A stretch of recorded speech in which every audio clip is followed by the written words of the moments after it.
இருட்டுக்குள்ளே தனித்து நின்றேன், பெண்மினி பூச்சிகள் மிதக்க விட்டாய், தனியறையில் அடைந்து விட்டேன், சிறகுகள் கொடுத்து என்னை பறக்க விட்டாய், அலைகள் அடித்து தொலைந்து விடும்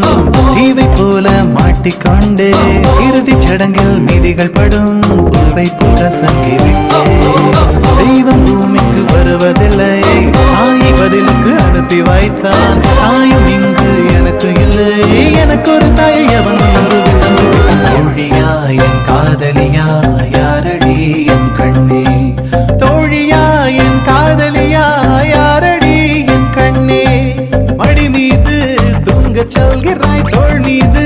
சாய்ந்து கொள்கிறாய், நெருங்கி வந்தால் நண்பர்